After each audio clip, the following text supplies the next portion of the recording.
Écoutons les textes liturgiques de ce dimanche de la 32e semaine du temps ordinaire, année A, lu par Marie-Pascale Johnson, le diacre Bhaskar Anandaraj de la Société des Missions Africaines, commenté par le Père Jérôme Anoumousassou de la Société des Missions Africaines. Première lecture. Lecture du livre de la sagesse au chapitre 6, versets 12 à 16. La sagesse est resplendissante, elle ne se flétrit pas. Elle se laisse aisément contempler par ceux qui l'aiment, elle se laisse trouver par ceux qui la cherchent. Elle devance les désirs en se faisant connaître la première. Celui qui la cherche dès l'aurore ne se fatiguera pas, il la trouvera assise à sa porte.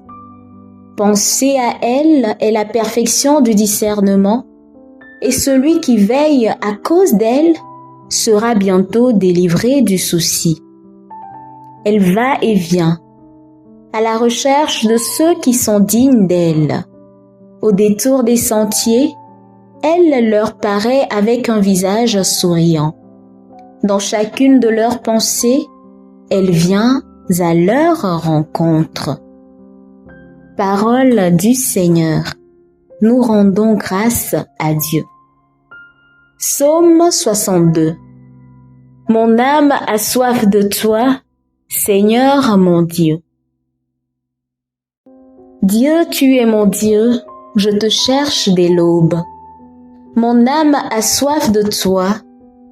Après toi languit ma chair, terre aride, altérée, sans eau. Mon âme a soif de toi, Seigneur mon Dieu. Je t'ai contemplé au sanctuaire, j'ai vu ta force et ta gloire. Ton amour vaut mieux que la vie, tu seras la louange de mes lèvres. Mon âme a soif de toi, Seigneur mon Dieu. Toute ma vie je vais te bénir, lever les mains en invoquant ton nom. Comme par un festin je serai rassasié, la joie sur les lèvres, je dirai ta louange. Mon âme a soif de toi, Seigneur mon Dieu. Dans la nuit, je me souviens de toi et je reste des heures à te parler. Oui, tu es venu à mon secours, je crie de joie à l'ombre de tes ailes. Mon âme a soif de toi, Seigneur mon Dieu. Deuxième lecture. Lecture de la première lettre de Saint Paul apôtre aux Thessaloniciens, au chapitre 4, versets 13 à 18. Frères, nous ne voulons pas vous laisser dans l'ignorance au sujet de ceux que sont endormis dans la mort. Il ne faut pas que vous soyez abattus comme les autres qui n'ont pas d'espérance. Jésus, nous le croyons, est mort et ressuscité. De même, nous le croyons aussi, ceux qui se sont endormis, Dieu, par Jésus, les emmènera avec lui. Car, sur la parole du Seigneur, nous vous déclarons ceci. Nous les vivants, nous qui sommes encore là pour la venue du Seigneur, nous ne devancerons pas ceux qui se sont endormis. Au signal donné par la voix de l'archange et par la trompette divine, le Seigneur lui-même descendra du ciel et ceux qui sont morts dans le Christ ressusciteront d'abord. Ensuite, nous les vivants, nous qui sommes encore là, nous serons emportés sur les nuées du ciel en même temps qu'eux à la rencontre du Seigneur. Ainsi, nous serons pour toujours avec le Seigneur. Réconfortez-vous donc les uns les autres avec ce que je viens de dire. Parole du Seigneur. Nous rendons grâce à Dieu. Alléluia, la parole de vie va germer. Alléluia, ouvrons nos cœurs. Alléluia, la parole de vie va germer. Chantons Alléluia.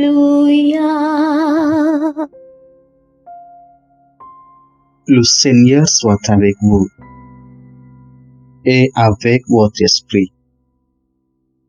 Évangile de Jésus-Christ selon Saint Matthieu. Gloire à toi, Seigneur. En ces temps-là, Jésus disait à ses disciples cette parabole. Le royaume des cieux sera comparable à des jeunes filles invitées à des noces, qui prirent leur lampe pour sortir à la rencontre de l'époux. 5 d'entre elles étaient insouciantes et 5 étaient prévoyantes. Les insouciantes avaient pris leur lampe sans emporter d'huile, tandis que les prévoyantes avaient pris avec leur lampe des flacons d'huile. Comme l'époux tardait, elles s'assoupirent toutes et s'endormirent. Au milieu de la nuit, il y eut un cri. Voici l'époux, sautez à sa rencontre. Alors, toutes ces jeunes filles se réveillèrent et se mirent à préparer leurs lampes. Les insouciantes demandèrent aux prévoyantes, « Donnez-nous de votre huile, car nos lampes s'éteignent. » Les prévoyantes leur répondirent, « Jamais cela ne suffira pour nous et pour vous. Allez plutôt chez les marchands pour en acheter. » Pendant qu'ils allaient en acheter, l'époux arriva. Celles qui étaient prêtes entrèrent avec lui dans la salle des noces, et la porte fut fermée. Plus tard, les autres jeunes filles arrivèrent à leur tour et dirent, « Seigneur, Seigneur, ouvre-nous. » Il répondit, « Amen, je vous le dis, je ne vous connais pas. Veillez donc, car vous ne savez ni le jour ni l'heure. » Acclamons la parole de Dieu. Louange à toi, Seigneur Jésus. Bien-aimés dans le Seigneur, en ce 32e dimanche de ce temps ordinaire, Jésus, pour nous exhorter à la vigilance, nous raconte la parabole des jeunes filles invitées aux noces. Avec la vigilance, Jésus veut désigner l'attitude intérieure du chrétien et même de tout homme qui vit sur cette terre. L'homme ici-bas doit veiller parce qu'il ne peut pas ne pas se préoccuper du futur. La vigilance est donc l'attention au futur.